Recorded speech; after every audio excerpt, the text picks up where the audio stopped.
My name is Nicolas Cage. I'm an American filmmaker.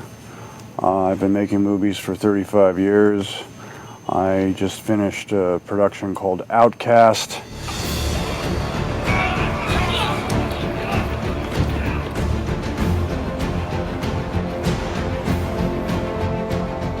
It's an extraordinary set. I can tell you that that looks great and this all looks great, and I don't know how much time you guys had to build it, but it looks fantastic, and I enjoyed riding a horse today.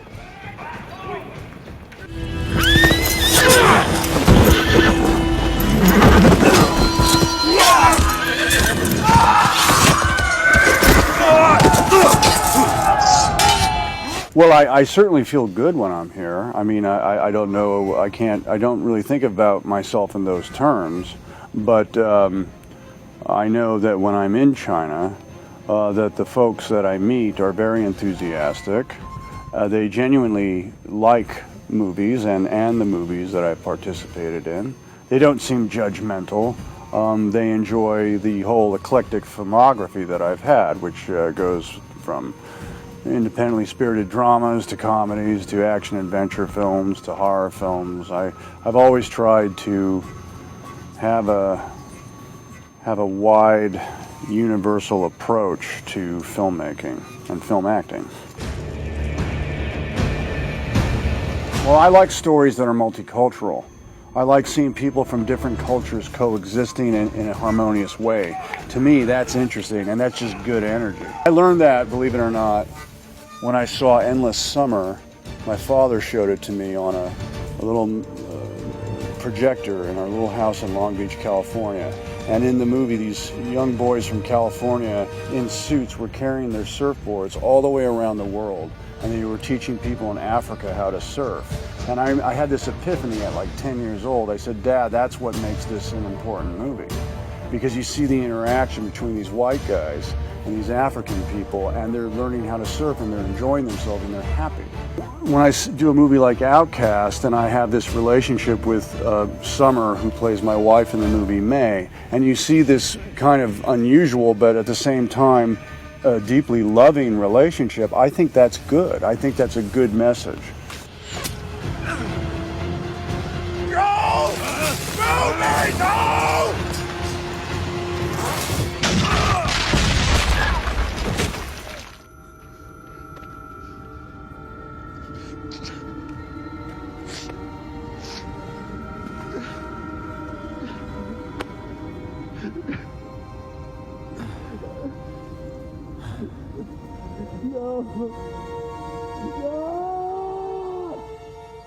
我在片中呢是凯奇的妻子，扮演的是一个哑巴的杀手。凯奇告诉我说：“你一定要读懂我的眼神，我也一定会感觉到你。”我觉得他这句话给了我非常大的信心。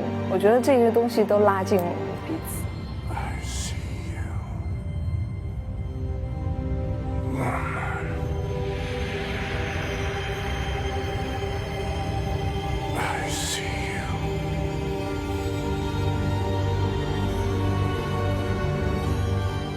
Working with Nicolas Cage was nothing short of awesome. It's one of the highlights of my career getting to work with him.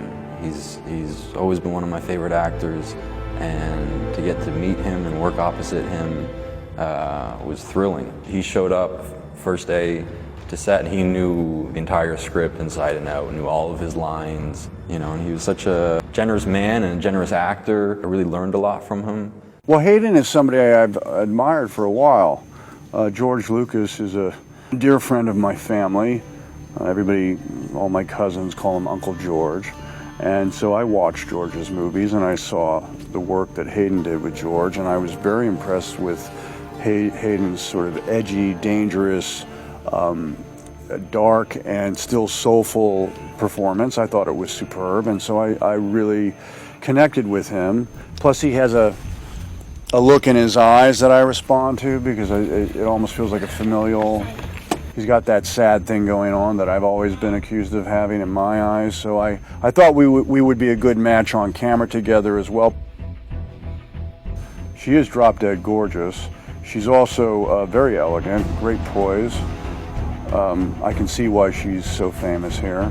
I'm certain that when the movie comes out, more people will want to work with her, and hopefully we'll see more, not only female Asian actresses and Chinese actresses, but male Asian actors in Hollywood, which is a source of frustration for me because it's hard, and I don't really know. I'm trying my best to break that barrier because my son is Asian, and I do want, if he says, Daddy, you know, I'm going to be an actor, I want him to have a real shot at that.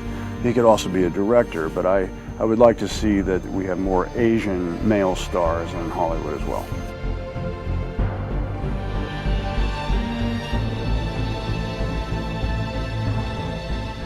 Nick is great.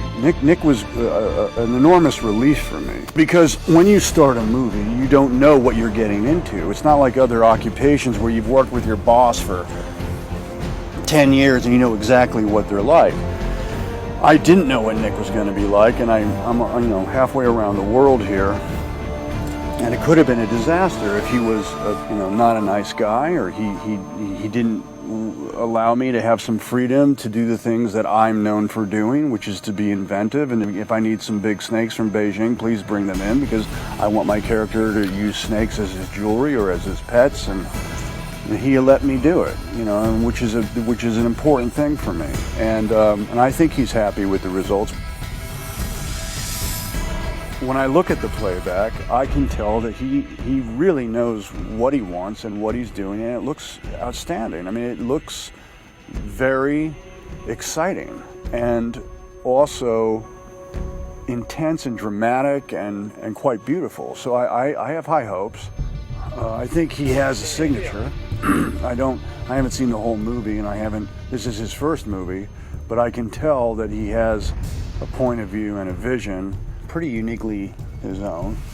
I know he's specific about wanting to make that which is old feel energetic and new. He didn't want the movie to be trapped in some kind of like, you know, we just talked about today, it's a great movie by Kubrick called Spartacus, but if you look at Spartacus and then you look at Gladiator, you can't say that Gladiator is better than Spartacus, but you can say that Gladiator speaks to modern audiences in a way that is fresh and is au courant, which is what Nick wants for this. I know he's a big fan of all of Mel's movies, and he's quite knowledgeable about film in general. So he is a student of film. I think that his background as an actor, I mean a proper actor, he trained, and also his background as a man who has designed some of the most spectacular stunt choreography in cinema, you know, Last Samurai, it goes on and on, is really helpful for him as a director in his own right. And I think he's going to make something exciting for audiences around the world. September 26th, the release of my latest film, Outcast. I hope you enjoy Outcast. 绝命逃亡的 Success to Outcast in China.